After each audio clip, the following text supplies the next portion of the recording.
Hi hello welcome back to our channel. నేను మీ రేఖా రమేష్. ఎలా ఉన్నారు? అందరూ బాగున్నారా?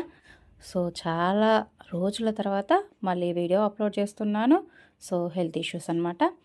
సో ఈరోజు వచ్చేసి రెసిపీ ఎండు నెత్తళ్ళు టమాటో గ్రేవీ కూర అనమాట. సో చాలా కమ్మగా టేస్టీగా ఈజీగా చాలా త్వరగా అయిపోయే ఎండు నెత్తళ్ళు టమాటో కూర. సో ఎండు చేపలు తినని వాళ్ళు వీడియోని స్కిప్ చేయండి. సో నచ్చిన వాళ్ళు ఈజీగా ఎలా చేసుకోవాలి రెసిపీని చూసేయండి. సో దానికోసం 4 టమాటాలు, ఒక్క ఉల్లిపాయ, 3 పచ్చిమిర్చి, కొత్తిమీర కొంచెం, మెంతికూర కొద్దిగా, కొంచెం నిమ్మపండంత చింతపండు, అలాగే 70 గ్రాముల ఎండునెత్తళ్ళు తీసుకున్నాను మన కూర కోసం. ఈ చలికాలం చల్లని వాతావరణానికి ఇలా ఎండు చేపల కూరలు తింటే చాలా మంచిది ఆరోగ్యానికి.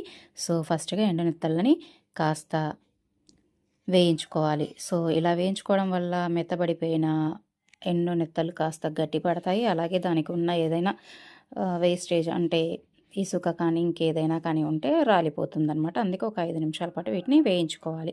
చలికి మెత్తబడి ఉంటాయి కదా, కాస్త గట్టిగా అవ్వడానికి వేయించుకుంటాం. సో అలా ఒక 5 నిమిషాల పాటు మీడియం ఫ్లేమ్లో పెట్టుకొని మన ఎండు నెత్తళ్ళని వేయించుకోవాలి. వీటిని నేను ముందే తలా తోక తీసేసి పెట్టేసుకున్నాను. సో దీనిని క్లీన్ చేయడం కానీ, కడిగి శుభ్రంగా పక్కకు పెట్టుకోవడం కానీ నెక్స్ట్ ఎప్పుడన్నా చేసినప్పుడు చూపిస్తాను. ఇప్పుడు అంత టైం లేదు. సో ఈజీగా ముందే చేసి పెట్టేసుకున్నాను కనుక అవే చూపించేస్తున్నాను. చక్కగా ఇలా అయితే 5 నిమిషాల పాటు ఖచ్చితంగా మీడియం ఫ్లేమ్లో పెట్టి వేయించేసుకోవాలి. సో వేగాక వీటిని తీసి వేరొక గిన్నెలోకి వేసేసుకోవాలి. వేసుకొని అదే స్టవ్ వెలిగించుకొని కొన్ని వాటర్ కూడా అదే కళాయిలో వేసేసుకొని వేడి చేసుకోవాలి. అంటే బాగా మరిగించకూడదు, జస్ట్ కొంచెం మామూలుగా వేడి చేసుకుంటే చాలన్నమాట. సో కొద్దిగా వేడయ్యాక ఈ వాటర్ని తీసి ఆ వేయించుకున్న ఎండు నెత్తల్లోకి పోసేసుకోవాలి. సో అలా 10 నిమిషాల పాటు ఆ వేడి నీళ్ళల్లో ఆ ఎండు నెత్తలు కూడా నానిందనుకోండి, ఇంకాస్త దాని మీద ఉన్న పల్చటి పొట్టు లాంటిది కావచ్చు, లేదా ఏదైనా డస్ట్ లాంటివి కానీ చక్కగా వేడి నీళ్ళల్లో కరగడం వల్ల మొత్తం క్లీన్ అయిపోతాయి. తర్వాత ఆ నీళ్ళు మార్చేసి ఒక 3 టైమ్స్ చల్లని వాటర్లో కడుక్కుంటే చాలా చక్కగా ఎండు నెత్తళ్ళు శుభ్రం చేసుకుంటాం అన్నమాట ఈ పద్ధతిలో. సో మీరు కూడా ఇదే పద్ధతిలో చేసుకోండి. నేను అంతా మాత్రం చూపించలేదు. సో నెక్స్ట్ టైం చేసినప్పుడు మళ్ళీ చూపిస్తాను కావాలంటే. సో ఇప్పుడు మాత్రం వాటర్ పోసి పక్కకు పెట్టుకునేంత వరకు మాత్రమే చూపిస్తాను.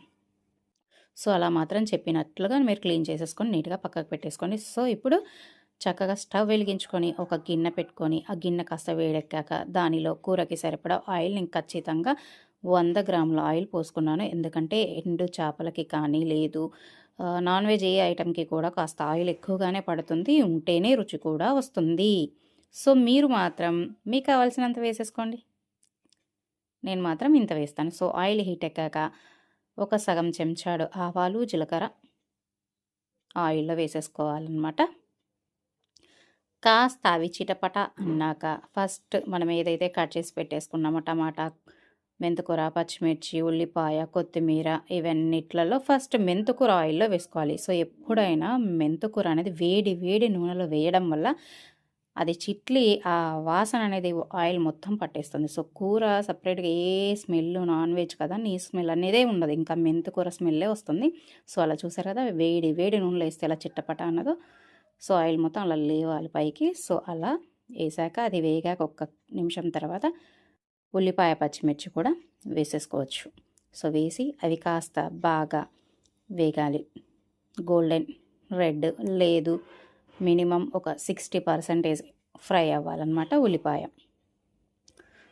సో ఎందుకంటే మళ్ళీ టమాటా వేసాక అది వేగదు కదా, మళ్ళీ ఇబ్బందిగా ఉంటుంది. సో అందుకని చక్కగా ఇప్పుడే ఒక 60% హ్యాపీగా వేయించేసుకోండి ఉల్లిపాయని. ఉల్లిపాయ, పచ్చిమిర్చి సో ఇలా చక్కగా మధ్య మధ్యలో కలుపుకుంటూ వేయించుకోవాలి. సో ఎండునెత్తళ్ళ కూర మాత్రం చాలా సింపుల్గా అయిపోతుంది, కమ్మగా ఉంటుందండి, టేస్ట్ కూడా చాలా బాగుంటుంది. ట్రై చేయండి ఈ పద్ధతిలో, బాగుంటుంది. సో ఇప్పుడు ఉల్లిపాయలు చూసారు కదా, హాఫ్ హాఫ్ టైం ఏగిపోయాయి సగానికి. సో ఇప్పుడు మనం ఒక చెంచాడు అల్లం వెల్లుల్లి పేస్ట్ వేసుకోవాలి. సో టమాటా కూరే కనుక ఎక్కువ అల్లం పేస్ట్ అవసరం లేదు, మళ్ళీ అదే స్మెల్ వస్తుంది. సో ఒక్క చెంచాడు చాలు. వీలైతే ఇంకా తక్కువ వేసుకున్న కొద్దిగా తక్కువ వేసుకున్నా కూడా ఇబ్బంది లేదు. లేదంటే ఈ మాత్రం వేసుకుంటే చాలు. దీన్ని పచ్చివాసన పోయేంత వరకు చక్కగా వేయించుకోవాలి అల్లం పేస్ట్ని. సో అల్లం వెల్లుల్లి పేస్ట్ బాగా వేగుతూ ఉంటుంటేనే కాస్త ఫ్లేమ్ అనేది మీడియంలో పెట్టుకొని మధ్య మధ్యలో కలుపుకుంటూ పసుపు ఇంక ఇందులోనే అన్నీ వేసేస్తాను ఈ స్టేజ్లోనే నేనైతే. ఎందుకంటే ఆయిల్లో వేస్తేనే ఏదైనా కూడా కలర్ఫుల్గా ఉంటుంది, పసుపైనా కారమైనా ఉప్పైనా. సో రుచికి సరిపడా పసుపు ఉప్పు కారం మా రుచికి సరిపడా వేస్తున్నాను. ఇది ఎవరికైనా ఖచ్చితంగా సరిపోతుంది, ఎక్కువ కాదు. సో మొత్తం ఎన్ని స్పూన్స్ వేసాము అనేది ఇంగ్రీడియంట్ బాక్స్లో ఇస్తాను. ఇంగ్రీడియంట్స్ అన్నీ డిస్క్రిప్షన్ బాక్స్లో ఇస్తాను, చూసేసుకోండి. మొత్తం కూడా నీట్గా డిస్క్రిప్షన్ బాక్స్లో అన్నీ ఉంటాయి, చూడండి కొలతలు. సో 2 చెంచాల కారము, 3/4 చెంచా ఉప్పు, అర చెంచాడు పసుపు, అర చెంచాడు ధనియాల పొడి, పావు చెంచాడు జీలకర్ర పొడి, పావు చెంచాడు మెంతు పొడి వేసి చక్కగా ఒకసారి మళ్ళీ వీటన్నిటిని ఇలా కలిపేసుకోవాలి. సో అవే అనమాట నేను చెప్పినవన్నీ కూడా ఒకదాని తర్వాత ఒకటి వేసేసుకున్నాను. సో వీటన్నిటిని కూడా చక్కగా ఒకసారి కలిపేసేసుకొని ఈ ఫ్లేమ్ అనేది మీడియంలో పెట్టుకొని ఇవన్నీ చేయాలి, లేదంటే అడుగంటిపోతుంది. సో ఈ అల్లం పేస్ట్ కూడా ఇలా వేగుతూ అసలు స్మెల్లే ఉండదన్నమాట. సో ఇవన్నీ వేగాక మనం ఏదైతే ముందుగా కట్ చేసి పెట్టుకున్నామో టమాటాను అందులో వేసేసుకోవాలి. అయితే నేను టమాటాలు ఈ చాపర్లో వేసి బాగా చిన్నగా కట్ చేసుకుంటాను, ఎందుకంటే మరి ముక్కలు ఉంటే మా ఇంట్లో తినారనమాట. సో అందుకే బాగుంటుంది, ఇట్లా అయితే గ్రేవీగా కూడా వస్తుంది. సో మీరు కూడా ఇలా ట్రై చేయండి, లేదు అంటే మీకు నచ్చినట్టు కట్ చేసేసుకోండి. సో టమాటాలు కూడా ఇలా వేసేసి చక్కగా కలిపేసుకొని ఇప్పుడు ఒక మూత పెట్టుకొని ఒక 10 నిమిషాల పాటు 5 నుంచి 10 నిమిషాల పాటు మధ్యలో మగబెట్టుకోవాలి ఈ టమాటాని. 5 నుంచి 10 నిమిషాల మధ్యలో మగ్గించుకుంటే మగ్గిపోతుంది, ఎందుకంటే నేను చాపర్లో వేసి మెత్తగా చేశానుగా. సో అలా అనమాట. సో ఒకసారి ఇప్పుడు మూత తీసి టమాటాని కలుపుకోవాలి. ఆయిల్ ఆల్రెడీ స్ప్రెడ్ అయిపోయింది చూసారా. సో తొందరగా ఇలా చేయడం వల్ల కూడా టమాటా చాలా తొందరగా ఉడికిపోతుంది, గ్యాస్ ఆదా టైం ఆదా మనకి ఈజీగా అయిపోతుంది. సో ఒకసారి అదంతా చక్కగా కలిపేసుకొని సో మనం 3-4 సార్లు శుభ్రంగా కడిగి పెట్టుకున్న ఎండు నెత్తళ్ళని కూడా చూసారా ఎలా తెల్లగా అయిపోయా చక్కగా పీసులు కూడా. సో వీటిని ఇప్పుడు ఉడికిపోయిన టమాటా గుజ్జులో వేసేసుకొని వీటిని కూడా సేమ్ యాజ్ ఇట్ ఈస్గా 5 నుంచి 10 నిమిషాల పాటు మళ్ళీ మగ్గించుకుంటే సరిపోతుంది. ఒక 5 నుంచి 10 నిమిషాల పాటు చక్కగా ఇలా కలిపేసుకొని మూత పెట్టేసుకొని మగ్గించేసుకోండి. ఆల్మోస్ట్ మన కర్రీ ఇలా మగ్గించుకుంటే 80% అయిపోయినట్లే. ఇలా టమాటా గుజ్జులో వేసుకొని ఒక 5-10 నిమిషాలు దీన్ని మగ్గించుకుంటే ఏంటంటే ఉప్పు కారం పడుతుంది.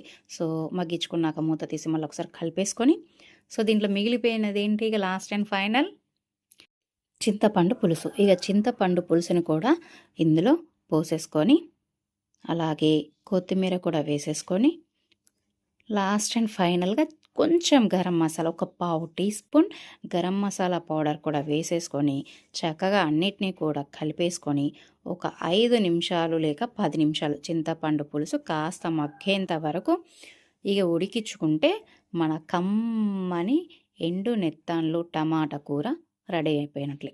సో ఈ ఎండు చేపలు ఏ కర్రీలో అయినా టమాటా వేసి ఎంత వండినా ఒక నిమ్మకాయ సైజ్ అంతా చింతపండు రసాన్ని వేసుకుంటే కమ్మని రుచి వస్తుంది. సో ఖచ్చితంగా నిమ్మ సైజ్ అంతా చింతపండుని చక్కగా గుజ్జు చేసి అందులో వేయండి, రుచి అద్దిరిపోద్ది. సో నేను చెప్పిన విధానంలో ఒకసారి చేసి చూడండి, మీకు చక్కగా కమ్మని కూరలు రెడీ అయిపోతాయి. సో ఈ పద్ధతిలో ఏ ఎండు చేపలనైనా వేసుకొని చేసుకోవచ్చు, ఈజీగా అయిపోతుంది. ఫస్ట్ టైం చేసినా కూడా ఈ ప్రాసెస్లో చేస్తే ఖచ్చితంగా అదిరిపోతుంది, ట్రై చేయండి. సో కూర నూనె కూడా పైకి తేలింది, చూసారుగా కూర ఎంత కమ్మగా చక్కగా చాలా బాగున్నాయి. సో ఉప్పు కారాలు చూసుకొని అడ్జస్ట్ చేసుకోండి, ఒకవేళ మీకు ఏమైనా తక్కువ అనిపిస్తే. నాకు మాత్రం బరాబర్ సరిపోతాయి, నేను చూశాను సరిపోయింది కూడా. సో చూసారా యమ్మీ ఎండు నెత్తన్లు టమాటో కూర. మెంతుకూర ఎంత వేసుకుంటే అంత బాగుంటుంది. సో వేయకుండా మాత్రం ఉండకండి, సేమ్ పద్ధతిలో చేయండి, అద్దరిపోయే టేస్ట్ మీ సొంతం అవుతుంది. సో ట్రై చేయండి, మొత్తం వీడియో అంతా చూడండి. చక్కగా చాలా రోజుల తర్వాత గ్యాప్ ఇచ్చి చేశాను. సో హోప్ అందరూ చక్కగా చూసి ఆదరించండి. మరిన్ని వీడియోస్ మంచి వీడియోస్ కోసం చూస్తూనే ఉండండి మీ రేఖా రమేష్ వైబ్స్ ఛానల్ని. చాలా చక్కగా మంచి మంచి రెసిపీస్ సింపుల్ అండ్ ఈజీ పద్ధతిలో చెప్తాను. తప్పకుండా ట్రై చేయండి. చూసారా ఎండునెత్తని చక్కగా ఉడికిపోయి చక్కగా ఉందో. సో ఇప్పుడు కలిపేసుకొని ఒకసారి మూత పెట్టి మళ్ళీ ఒక 5 నిమిషాలు అలా మగ్గిచేసి తీసేసి చక్కగా స్టవ్ ఆఫ్ చేసేసుకుంటే మన ఎండునెత్తళ్ళ కూర రెడీ అయిపోయింది. అంతే. సో ఇక స్టవ్ ఆఫ్ చేసి చక్కగా మనం రుచికరమైన మన ఎండునెత్తళ్ళ టమాటో కూరని డిష్ అవుట్ చేసేసుకుందాం. సో మరిన్ని వీడియోస్ కోసం తప్పకుండా చూడండి మీ రేఖా రమేష్ వైబ్స్ ఛానల్ని. ఈ కూర ఈ పద్ధతిలో చేసుకొని తినండి. ఎట్లుందో నాకు కమెంట్లు పెట్టండి. సో మరిన్ని వీడియోస్ కోసం చూస్తూనే ఉండండి మన రేఖా రమేష్ వైబ్స్ ఛానల్ని. ప్లీజ్ సబ్స్క్రైబ్ చేయండి, కమెంట్ చేయండి, లైక్ చేయండి, షేర్ చేయండి. అలాగే బెల్ కొట్టడం మర్చిపోకండి. ఎందుకంటే ఎప్పటికప్పుడు మీకు అప్డేట్లు వస్తూ ఉంటాయన్నమాట. సో ఇప్పటి నుంచి ప్రతిరోజు ఏదో ఒక వెరైటీతో మీ ముందుకి వస్తూనే ఉంటాను. సో డిష్ అవుట్ చేశాక యమ్మీ యమ్మీ అద్దిరిపోయే సువాసన అయితే అద్దిరిపోతుంది. స్మెల్ సూపర్ ఉంది. సో మీరు కూడా ట్రై చేయండి. హోప్ యు ఆల్ తప్పకుండా ట్రై చేయండి. మరిన్ని వీడియోస్ కోసం చూస్తుండండి మీ రేఖా రమేష్ వైబ్స్ ఛానల్ని. సో చూసారు కదా, జూమ్ చేసి మరి చూపిస్తున్నాను. ఎంత కమ్మగా కలర్ఫుల్గా బాగుంది కదా ఎండునెత్తళ్ళ టమాటో కూర. బాయ్.